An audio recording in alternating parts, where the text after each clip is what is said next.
एक कमरे का मकान लिया, उसमें आधे में पार्टीशन करा, आधे में हम ऑपरेशन करते थे, आधे में मेरी फैमिली रहती थी। नदी बह रही है, वहाँ नहाते हैं, जंगल में जाते हैं, खुले में रहते हैं, लकड़ी इकट्ठी करके खाना बनाते हैं, झोंपड़ी में रहते हैं। मेरे पास पहाड़ से एक लेडी आई 40 इयर्स की, जिसको भालू ने खा लिया था, जिसके चेहरे पे सिर्फ माथा था, नाक नहीं थी, होंठ नहीं थे, एक आंख नहीं थी, गाल नहीं था। एक और बच्चा है मेरे पास, जो घर में आग लग गई, बच्चा अंदर सो रहा था, 1 दिन का बच्चा, अब वो जल गया। इसको बच्चे को तो क्या करेगी, इसे मार दे। उस माँ ने कहा नहीं, मैं इसे बचाऊंगी।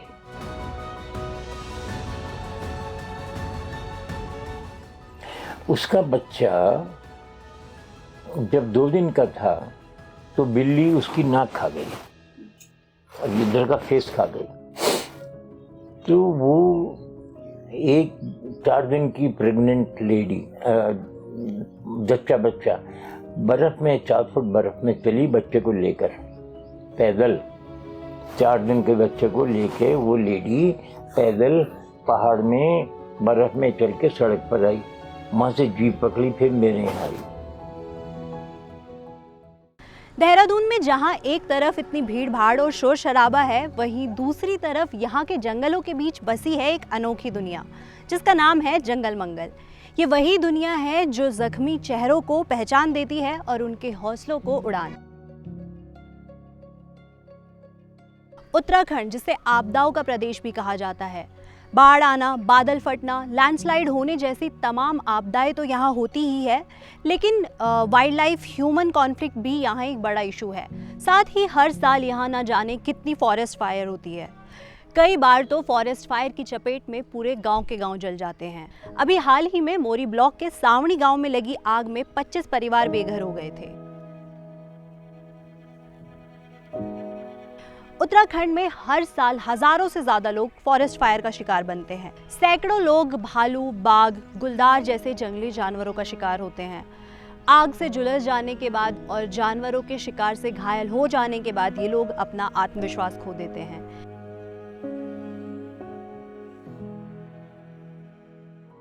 आज हम आपको मिलवाने जा रहे हैं एक ऐसी ही पर्सनालिटी से जो इस खोए हुए आत्मविश्वास को वापस लाने का काम कर रही है, पद्मश्री सम्मानित डॉक्टर योगी एरॉन से, जिन्होंने जंगल मंगल नाम के इस अनोखे प्रोजेक्ट की भी शुरुआत की है।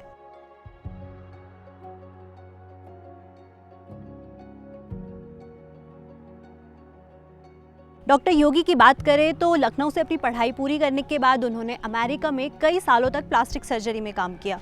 उसके बाद वो वापस भारत लौटे और उन्होंने यहाँ देहरादून में जंगल मंगल की नींव रखी।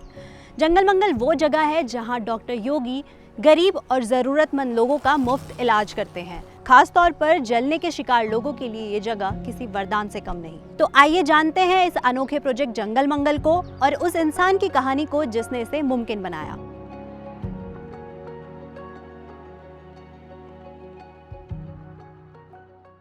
तो मैं 3 दिन का था, घर में आग लग गई थी और सर्दियों का मौसम था, तो अगेटी जलाई थी बगर पे। तो मैं सोया था डलिया में, तो पता नहीं कुछ गिरा अगेटी से, मेरे गद्दे में आ गया और आग लग गई अचानक। तो उसके बाद हम हल्द्वानी में आए थे, डॉक्टर योगी का कैंप लगा था। तो डॉक्टर योगी ने हमको न्यू दिशा हॉस्पिटल था उनका, तो उस टाइम पर वहाँ हमको बुलाया। मेरा फर्स्ट ऑपरेशन वहीं पे हुआ। तो उसके बाद 2009 से अभी तक मतलब ट्रीटमेंट चल रहा है और अभी तो मतलब हो गए हैं मेरे कम से कम 12-13 ऑपरेशन हो चुके हैं यहाँ पे। तो मतलब 1-2 साल के अंदर अंदर जो है मेरा फाइनल कर देंगे कह रहे हैं डॉक्टर योगी। तो अभी उसी कोशिश में लगे हैं, हो जाएगा। तो चलने के बाद हम यहाँ आए, आपका कम से कम 1-2 साल बाद हम यहाँ आए और यहाँ आके मतलब जो है मेरा अभी तक जो भी हो रखा है सही हो रखा है। जो अभी तक सर्जरीज हुई है उसमें क्या क्या हुआ है सर्जरीज में? मतलब एक तो पहले मेरी आँख बनाई खोली पूरी, आँख मेरी बंद थी। ये चीज़ और ये चीज़ यहाँ पर चिपके हुए थे, ये बिल्कुल नहीं थे यहाँ पर फूले। ये अंगुली नहीं थी, ये अंगुली यहाँ चिपकी हुई थी, ये इन्हीं ने बनाई। और नाक नहीं थी, नाक इन्हीं ने बनाई, कान इन्हीं ने बनाया। तो सब चीज़ जो है अभी तक डॉक्टर योगी ने ही मेरा किया है। और मैं जो है बहुत अपने को वो समझता हूँ कि हाँ मैं सही जगह आया, कि मतलब सही ट्रीटमेंट हो रहा है और मतलब हो जाएगा। जहाँ तक मुझे लग रहा है 1-2 साल के अंदर पूरा कवर अप हो जाएगा। तो मेरा नाम लाल बहादुर मगर है। मैं Navyug engineering private limited company में काम करता हूँ RBNL प्रोजेक्ट में। तो कुड़ियाला में मेरा साइट था पैकेज 3। तो वहाँ पे काम करते वक्त थोड़ा मतलब काम करते वक्त पाइप स्लाइड होके आके थोड़ा चोट लग गया था, उंगली डैमेज हो गया था, एक उंगली रिंग फिंगर। तो वहाँ से एम्स मेडिकल में लेके गए थे। तो वहाँ पे डॉक्टरों ने बहुत कोशिश की है। ऐसा नहीं है कि वहाँ भी मना, ये डायरेक्टली मना कर दिया है, ऐसा नहीं है। वहाँ भी बहुत कोशिश की है। करने के बाद उन लोग ने लास्ट उंगली कट करने के उपाय बताए। तो उपाय बताने का टाइम में हम लोग का जो कंपनी का जो साहब लोग आए थे, उन्होंने फिर उंगली काटने को मना किया। उंगली काटने को मना करने के बाद इधर उधर डॉक्टर से पता किए कि कहाँ अच्छा होगा नहीं होगा। और लास्ट में पता चला कि यहाँ हेल्पिंग हैंड्स मेडिकल यहाँ पे लेके आए। यहाँ आने के बाद कुछ सर्जरी किए, अंदर जो हड्डी टूटे थे उसमें भी रड साइड डाले होंगे। अभी थोड़ा रिकवरी हो रहा है। तो ये हील हो रहा है? हाँ, रिकवरी फील हो रहा है, रिकवरी भी हो रहा है। मैं भी देख रहा हूँ, ड्रेसिंग का टाइम में मैं भी देख रहा हूँ, तो रिकवरी हो रहा है।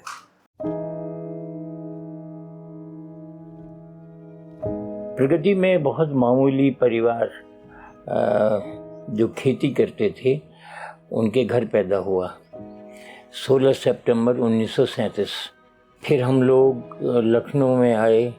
लखनऊ में मैंने जो हिंदुस्तान के सबसे पहले 5 प्लास्टिक सर्जन थे उसमें एक डॉक्टर RN शर्मा थे। मैंने उनके यहाँ एज ए पेइंग गेस्ट रह के उनकी फ़ोटोग्राफी की, उनकी एल्बम को सेट किया। तब मेरी समझ में आया कि प्लास्टिक सर्जरी मेरे लायक है। फिर मैंने बहुत ही समय लगाकर MBBS किया। 5वें अटेम्प्ट में मुझे लखनऊ मेडिकल कॉलेज में एंट्रेंस मिला। उस ज़माने में 3 मेडिकल कॉलेज होते थे और कंपटीशन बहुत था। मैं हिंदी मीडियम का था। मैंने RN शर्मा से कहा कि सर मैं क्योंकि MBBS बहुत गिरे पड़े तरीके से किया है तो मुझे कहीं भी एडमिशन नहीं मिलेगा MS में लेकिन मैं इस स्पेशलिटी को बहुत नज़दीक से देखना चाहता हूँ। मैं आपकी प्राइवेट क्लिनिक में ड्रेसिंग करूँगा, सफाई करूँगा और प्लास्टिक सर्जरी देखूँगा ये क्या है। फिर मैं कंपटीशन में बैठा पटना के। मैं नहीं आया। मैं बॉस से मिला, उनके सर कि तुम ऐसा करो, वेट करो, अभी वेटिंग लिस्ट निकलेगी, कोई ना कोई ज्वाइन नहीं करेगा, तुम आ जाओगे। तो मुझे वेटिंग लिस्ट में PMCH में MS में एडमिशन मिल गया और मैंने बहुत मेहनत करी। MS करने के बाद मुझे कहीं जॉब नहीं मिली क्योंकि 1971 में यूपी में किसी भी मेडिकल कॉलेज में प्लास्टिक सर्जरी नहीं थी। फिर मैंने जो यूपी उत्तराखंड यूपी में था, मैं शुक्ला साहब से डायरेक्टर उनसे मिला कि साहब मुझे आप देहरादून पोस्टिंग दे दो। तो उन्होंने मुझे देहरादून पोस्टिंग दे दी जनरल हॉस्पिटल में, डिस्ट्रिक्ट हॉस्पिटल में, और ये लिख दिया कि ये लड़का प्लास्टिक सर्जन है तो इसको कोशिश ही की जाए कि सेवाएं प्लास्टिक सर्जरी में दी जाएं। तो मैं देहरादून आ गया, धर्मशाला में ठहरा। फिर मैंने बहुत ही मेहनत से यहाँ पे प्लास्टिक सर्जरी शुरू करी। प्राइवेट लोगों से कहा भाई ये प्लास्टिक सर्जरी होती है, आप मुझसे कराओ, मैं ये कर सकता हूँ। साइकिल पे जाता था, विकास नगर जाता था, आसपास गांव में जाता था। फिर धीरे धीरे मेरे पे काम आने लगा। और मेरी स्थिति ये थी कि मैं दूसरे मेडिकल कॉलेज में जाके मुश्किल मरीजों को ढूंढता था, उन्हें कन्विंस करता था कि तुम्हारा मैं इलाज करूंगा, तुम्हें खाना भी दूंगा, तुम मुझसे कराओ। देहरादून में हरिद्वार रोड पर एक कमरे का मकान लिया, उसमें आधे में पार्टीशन करा, आधे में हम ऑपरेशन करते थे, आधे में मेरी फैमिली रहती थी और हम लोग बाथरूम लेबोरेटरी शेयर करते थे विद द पेशेंट, प्राइवेसी नहीं थी। तो वहाँ पे हमने ऑपरेशन शुरू किया। पहला ऑपरेशन हमने बक्से पे लटा के किया। मेरी बीवी प्रेशर कुकर में मट्टी के तेल के चूल्हे पर औजार उबालती थी। मेरा बेटा जो 4 साल चौथी क्लास में था वो टॉर्च दिखाता था क्योंकि हेडलाइट नहीं थी। मेरी बहन मेरे साथ पढ़ती थी जो बहुत होशियार थी, बहुत सुंदर थी। उसकी शादी उस वक्त के यूनिवर्सिटी ऑफ कैलिफोर्निया में डायबिटोलॉजिस्ट थे, HOD वाली पोजीशन थी, उससे उनकी शादी उस लड़के ने मेरी बहन को पसंद कर लिया। मेरी बहन टॉपर थी, बहुत खूबसूरत थी। फिर वो अमेरिका चली गई। तो मैंने उसको कहा, मैंने कहा कुमुद घर का नाम है, वैसे डॉक्टर आशा मैं देखना चाहता हूँ प्लास्टिक सर्जरी अमेरिका में क्या होती है। तो उसने सारा खर्चा उठाया, मुझे बुलाया, मुझे रखा, जगह जगह सेंटर्स में लेके गई और मुझे दिखाया। तो बहुत अच्छा लगा मुझे, बहुत कुछ एक्सपोजर हुआ। मेरी तो थॉट प्रोसेस चेंज हो गया एकदम। मैंने कहा हम अपने देश में जाके ऐसा हॉस्पिटल बनाएंगे जहां मरीज रह सके। अमेरिका से आने के बाद मैं देहरादून से मसूरी तक ज़मीन देखते हुए गया। मुझे ज़मीन would you believe ₹1 square metre के हिसाब से मिली। सब लोगों ने कहा गड्ढा ले रहे हो तुम। फिर मैंने यहाँ झोंपड़ी बनाई, ओटी बनाया, तो लोग यहाँ खुश थे। जो मैं डिफ़िकल्ट केसेस लाता था, जिन पे पैसे नहीं होते थे, जिनका पूरा चेहरा बनाना होता था, उनको मैं यहाँ लाया। जितने भी मरीज मेरे थे पहाड़ से आए हुए, वो कमरे में नहीं रहना चाहते थे, उनको नींद ही नहीं आती थी। अगर मैं उनको AC भी रूम दे दूं, दे विल से ऐसा यहाँ हम नहीं ठहर सकते। उन्हें खुली जगह चाहिए। जैसे जंगल में वो रहते आए हैं, वैसे जंगल में वो रहना चाहते हैं। मैंने बहुत सारे नाम सोचा, वंडरलैंड सोचा, पर मुझे जंगल में मंगल हो रहे, जंगल मंगल नाम बहुत सूट किया। It is the jungle really, और पीपल यहाँ आके एंजॉय करते हैं। तो जंगल मंगल से बढ़िया नाम इसका नहीं हो सकता। जो बराबर में नदी बह रही है, वहाँ नहाते हैं, जंगल में जाते हैं, खुले में रहते हैं, लकड़ी इकट्ठी करके खाना बनाते हैं, झोंपड़ी में रहते हैं। उनको बहुत बढ़िया हॉस्पिटल में रख दूँ तो वहाँ से वो भाग आते हैं। तो और एक मरीज को कई साल लगते हैं। तो दिस इज हाउ थिंग्स अपने आप ही होती चली गई, मरीज आते चले गए। एक दो अनुभव ऐसे हैं मेरे जो मैं आपको बताना चाहूँगा। फिर मेरे पास पहाड़ से एक लेडी आई 40 इयर्स की, जिसको भालू ने खा लिया था। इसके चेहरे पे सिर्फ माथा था, नाक नहीं थी, होठ नहीं थे, एक आंख नहीं थी, गाल नहीं था। तो उसकी स्थिति ये थी कि उन लोगों ने पहाड़ में जो हैं, इतने इनोसेंट हैं, इतने सुंदर हैं, इतने स्वस्थ हैं, इतने इंटेलिजेंट हैं, लेकिन उनको सुविधाएं नहीं मिली, उनका एक्सपोजर नहीं है। ऐसे बच्चे आते हैं जिन्होंने सीधी सड़कें नहीं देखी, जिन्होंने कभी रेल नहीं देखी, उस एरिया से मरीज वो आई थी। मैंने उसका होड बनाया, यहाँ रखा, खाना खिलाया, इलाज करा। उस पर इतने पैसे नहीं थे कि वो घर वापस जा सके। तो नाक रह गई, तो मैंने उससे कहा कि नाक बनाते हैं। तो बोली डॉक्टर साहब आपने मेरे होठ बना दिए, मैं चाय पी सकती हूँ, मैं अपने पति से बात कर सकती हूँ, नाक का मैं क्या करूँ। एक और बच्चा है मेरे पास जो घर में आग लग गई, बच्चा अंदर सो रहा था, 1 दिन का बच्चा, अब वो जल गया, घर सब जल गया, सामान सब जल गया। गांव वालों ने कहा कि इस बच्चे को बचा के क्या करेगी, उसका हाथ भी जल गया, चेहरा भी जल गया, पूरा जल गया वो, कि इसको बच्चे का तो क्या करेगी, इसे मार दे। उस माँ ने कहा नहीं, मैं इसे बचाऊंगी। फिर वो घूमते घूमते यहाँ आई। वो बच्चा 1 दिन का जला था, अब वो 16 साल का है, मेरे पास रहता है। आप यकीन करेंगे इतना इंटेलिजेंट है कि वो एक हाथ से गाड़ी चलाता है, एक हाथ से स्कूटर चलाता है, और मेरा कंप्यूटर पे काम करता है, बगैर पढ़ा लिखा बच्चा। आप देखिए, आप ये कहानी नहीं है, कितना इंस्पायरिंग है। माने का मैं इसे बचाऊंगी, और उसका नाम उन्होंने लकी रखा, ये जो लकी चाइल्ड। कुछ इंटरेस्टिंग चैलेंजेस बताऊं। जैसे उस लेडी ने कहा कि मैं नाचनी चाहिए, आपने वोट बना दिए, मैं पति से बात कर सकती हूँ, मैं जा रही हूँ।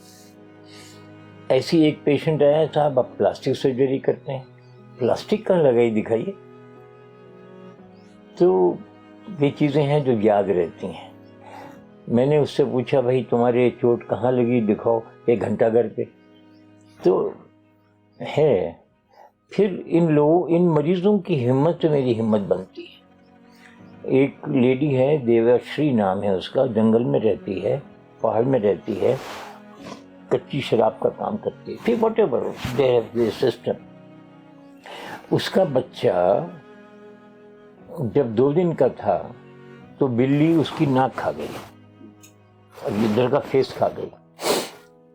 तो वो एक 4 दिन की प्रेग्नेंट लेडी, जच्चा बच्चा, बर्फ में 4 फुट बर्फ में चली बच्चे को लेकर, पैदल 4 दिन के बच्चे को लेके वो लेडी पैदल पहाड़ में बर्फ में चल के सड़क पर आई, वहाँ से जीप पकड़ी, फिर मेरे यहाँ आई। तो ये लोग मुझे सिखाते हैं भाई। कुछ पेशेंट्स बिकॉज ऑफ रेपुटेशन अमीर लोग भी आते हैं, तो उन अमीर लोगों से हम पैसे लेते हैं या उनको बता देते हैं आप हमें पैसे मत दो, ये गरीब मरीज है, इसका खर्चा। तो गाड़ी चल रही है। फिर डॉक्टर कुछ ने एक बहुत अच्छा हॉस्पिटल बनाया, क्योंकि बड़ा डॉक्टर था वो, सरकारी डॉक्टर था, is one of the best surgeons of Uttarakhand in Burns. तो उसने हॉस्पिटल बनाया धीरे धीरे। मेरे पास तो कभी ऑपरेशन थिएटर था नहीं, मैं तो ऑटोक्लेव करता था एक ड्रम में, औजार लेके जगह जगह नर्सिंग होम में ढूंढता था, भाई मैं यहाँ ऑपरेशन करना चाहता हूँ, मैं अपने औजार ला रहा हूँ, आपका खर्चा मरीज देगा। तो अब वो हॉस्पिटल इतना अच्छा बन गया है, सारी फैसिलिटीज़ हैं, अमेरिकन वहीं आते हैं। तो मुझे ये सुविधाएं जो मैं कभी सोचता भी नहीं था, मैंने कोशिश भी नहीं करी थी, डॉक्टर कुछ की वजह से मुझे मिली। और मैं ये बताना चाहूँगा, मेरी फ़ोटो आप देख लीजिए, मैं चाहूँगा सब देखें, it will help you, it will very incentive to all persons who live in difficult life, कि इस बच्चे के ने 20,000 सर्जरी फ्री करी। इस बच्चे ने दुनिया का सबसे बड़ी टॉपरी बनाई। इस बच्चे ने पेड़ों के 50 आइटम ऐसे बनाए जो दुनिया में कहीं नहीं है। इस बच्चे किताब लिख रहा है जो अमेरिका से पब्लिश हो रही है, जिसमें कम से कम उसकी अपनी टेक्निक्स हैं जो 100 होंगी। इस बच्चे को पद्मश्री मिला। इस बच्चे की 3 जनरेशन में प्लास्टिक सर्जन्स हैं। जब जंगल मंगल में हमने हॉस्पिटल बनाया तो धीरे धीरे लोगों की रिक्वायरमेंट बढ़ने लगी, लोग अमीर होने लगे, तो उन्होंने कहा यहाँ नहीं देंगे। तो फिर मैंने सोचा जब इतना सुंदर है इसको क्या किया जाए, तो मैंने पेड़ लगाने शुरू करे। मुझे बहुत ही मज़ा आया और मैंने प्रगति 6,000 पेड़ लगाए। 40 साल में लगा हूँ, कोई मेरे साथ नहीं है। 6,000 पेड़ लगाना, पूरे यूपी से उत्तराखंड के एरिया से पेड़ ढूंढ के लाना, उन्हें ट्रांसपोर्ट करना, उनके लिए गड्ढा लगाना, उनको गड्ढा करना, लगाना, उनकी केयर करनी। मैं बहुत खुशी की बात है कि 6,000 पेड़ मैंने बरगद, पीपल, पिलखन, आम के लगाए और सब जिंदा हैं। तो ऐसे जंगल मंगल की शुरुआत मैंने फिर गूगल में सारी ऐसी स्ट्रक्चर्स देखे। इस साइंस का नाम है टॉपरी, TOPIARY। फिर मैंने गूगल में सबसे पुरानी टॉपेरी को देखा जो इंग्लैंड में है, 300 साल पुरानी है, कई एकड़ में है। तो उसमें उन्होंने क्या कर रखा है कि मोरपंखी के या कोनिकल पेड़ों को काट छांट के शेप दे रखी है, इतने बड़े बड़े 6 फुट के। तो उस टॉपेरी में मैंने देखा कि साल में 4 महीने खुलती है, 8 महीने वो बंद रहती है, फिर उसमें सफाई होती है, हफ्ते में 5 दिन खुलती है, उसमें भी टाइमिंग, उसमें भी पैसे। But they have money, you know, British people have lot of money. तो वो बहुत सारे एकड़ में है, 300 साल पुरानी है, बहुत मेंटेन्ड है। तो फिर मैंने सोचा कि मैं भी पेड़ लगाऊं।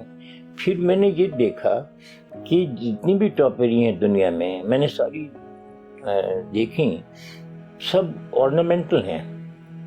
ऑर्नामेंटल मीन्स वो देखने में बहुत सुंदर है, but they need lot of care, और उनका पर्पस कोई नहीं, उनका खूबसूरती के अलावा कोई फंक्शन नहीं।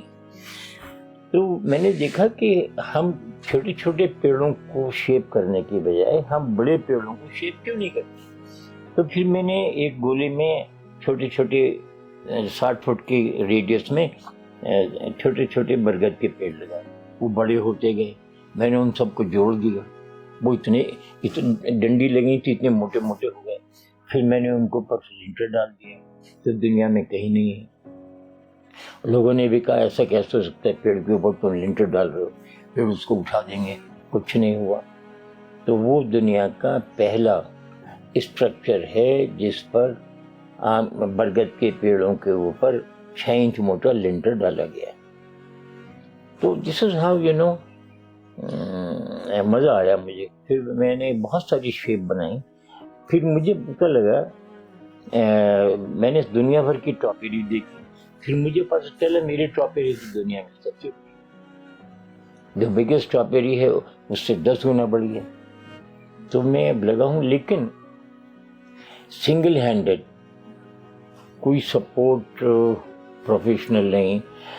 फिर इतने पेड़ों को मेंटेन करना, फिर उन्हें बनाना, बहुत हिम्मत चाहिए। और इस वक्त मेरे पास दुनिया की सबसे बड़ी टॉपेरी है, दुनिया की बिगेस्ट टॉपेरी, जिसके मेरे फोटोग्राफ्स हैं। और मैंने कम से कम 50 आइटम ऐसे बनाए हैं जो दुनिया में कहीं नहीं हुए। देखिए, जंगल मंगल को जो बिजनेसमैन है वो कहते हैं इसको रिजॉर्ट बना दो, एयर कंडीशन कमरे दो, 20,000 रुपये में ऑनलाइन बुक हो जाएंगे। तो मैं ये सोचता हूँ कि एक मैंने क्रिएशन किया जो आपको इंस्पायर करेगा, तो उसको 10 आदमी देखें या 1000 आदमी देखें। तो मैं इस फेवर में गया कि 1000 आदमी देखें। 10 आदमी देख लेंगे तो इसका रूप बदल जाएगा। This will be hotel, this will be restaurant, this will be dhaba. और अगर गरीब बच्चे, आप यकीन माने, जितने ये ट्रैश पिकर्स हैं, बहुत मेहनती हैं बेटा। सुबह 4 बजे उठ के बच्चा बोरा लेके कूड़ा इकट्ठा करता है और 5-10 रुपए में वो बिकता है। उसे अपॉर्चुनिटी दीजिए, क्या बनता है। तो ज़्यादा से ज़्यादा लोगों को ये इंस्पायर करें और बहुत कम मेंटेनेंस वाला हो। अगर आप एक फूल का पेड़ लगाते हैं या घास लगाते हैं, बहुत केयर है। एक बरगद का पेड़ लगाते हैं, आपको कोई केयर नहीं करनी, वो केयर अपने आप करेगा। तो this is how things are moving and I am sure I am in the right direction. पैसे की ज़रूरत नहीं है। मैंने गवर्नमेंट को लिख के दे दिया कि आप इसे फ्री ले लो। तो मैंने यहाँ लिख के ये दिया, मैं प्रयास कर रहा हूँ।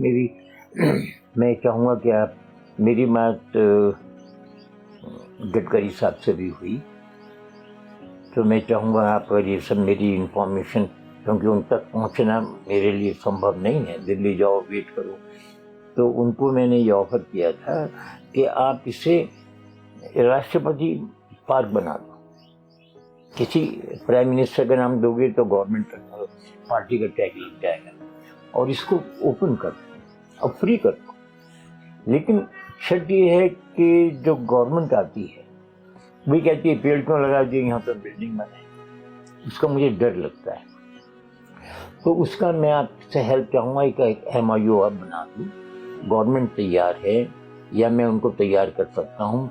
नितिन गडकरी साहब को ये सब डिटेल दे चुका हूँ कि इसको आप पार्क बना दीजिए और प्राइम मिनिस्टर पार्क न बना के राष्ट्रपति पार्क बना दीजिए। मैं ये गर्व के साथ कहना चाहता हूँ कि देहरादून में इतने सेंट्रल गवर्नमेंट के हेड ऑफिस हैं जितने दिल्ली में नहीं हैं। तो climatically it's a wonderful place. तो इसको राष्ट्रपति पार्क के नाम से बना दें और सारा ले लें, लेकिन जो इसकी शेप है, स्ट्रक्चर्स हैं, उनको डिस्टर्ब नहीं करेगा। ये गवर्नमेंट को लिख के देना पड़ेगा। तो भी हर चीज़ में बहुत टाइम लगता है। गवर्नमेंट में जाओ, पहले मिलने के लिए परमिशन लो, फिर वेट करो, फिर वो आपको अपॉइंटमेंट देंगे।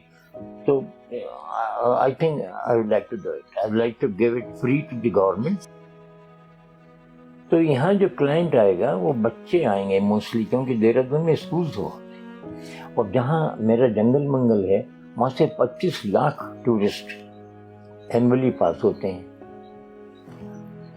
तो मैं चाहता था कि हमारे जो गांव के बच्चे हैं, गरीब बच्चे हैं, स्लम के बच्चे हैं, उनको कोई एजेंसी ऐसा हो जो उनको लाए और उनको दिखाए, और जो स्कूल्स हैं वो यहाँ आए और कुछ इंस्पायर होके जाएं, एनिमल्स को लव करें। जैसे यहाँ पर तरह तरह के हमने एनिमल्स रखे। तो हम ये समझते हैं खाली पेड़ देखने लोग नहीं आएंगे। We have to add animals, थोड़ा सा खाने का प्रोसेस, थोड़ी proper guidelines. We need guides. तो उसी में लगाऊँ। 25 अगस्त तक hopefully I will be able to provide all the information. हर आइटम पे लिखा हुआ होगा, हर आइटम पे हेडफोन लगाइए। जब आप उस आइटम पे पहुंचेंगे वो आपको डिटेल नरेट करेगा। उसमें मुझे टाइम लग रहा है क्योंकि इसके नो हाउ मेरे पे नहीं है, मेरे बच्चों पे है, but they are working on it. और मैं एक चीज़ जानता हूँ, मैं उस चीज़ का बहुत एक्सपर्ट हूँ। तो मुझे अगर उसको यूज़ नहीं करूँगा तो बहुत तकलीफ होगी।